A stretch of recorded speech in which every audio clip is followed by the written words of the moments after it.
While the man was working, he suddenly noticed that the equipment's hatch was malfunctioning. After checking, he found that a tray was stuck in the hatch. The manager nearby saw him and thought he was slacking off, so he quickly walked over to urge him to hurry up. But when he learned that the hatch was stuck, he didn't immediately think of a way to open it. Instead, to save time, he ordered Matt to go inside and move the tray. Otherwise, he would deduct half a month's salary. There was no room for negotiation because he knew very well that Matt's salary was barely enough to get by. He was sure Matt wouldn't refuse. Just as the manager expected, Matt struggled for a moment, but he still forced himself to stay calm and entered the equipment. But as soon as he moved the tray, the hatch suddenly shut. Matt's coworkers heard his cries for help and rushed over, trying to pry open the glass door, but the arriving manager stopped them because at that moment, the inside was filled with high-intensity radiation. Opening it recklessly would absolutely kill everyone, so they waited until the radiation completely dissipated before sending in a robot to drag Matt out. As for the company's follow-up arrangement for Matt, they simply informed him that he had 5 days left to live, along with a bottle casually tossed by the robot. What was even more infuriating was that when the company's president learned about the incident, he merely instructed the manager,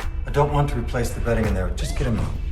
Yes, sir. Before leaving, he urged the manager to resume production as soon as possible, but he didn't realize that his coldness would cost him dearly. After Matt was kicked out of the company, he ran into his good friend Nick on the street. Matt told him about his ordeal. Nick felt deeply sorry for him. Although he couldn't save Matt, he knew someone who could help him take revenge. So that night, they went to see the scientist Jerry. After hearing Matt's story, he took an exoskeleton suit from his warehouse. He explained that once it was connected to Matt's nervous system, Matt would become as powerful as a robot. But whether the experiment would succeed, Jerry couldn't guarantee. His friends wanted to persuade Matt to give up, but at this point, Matt had no other choice.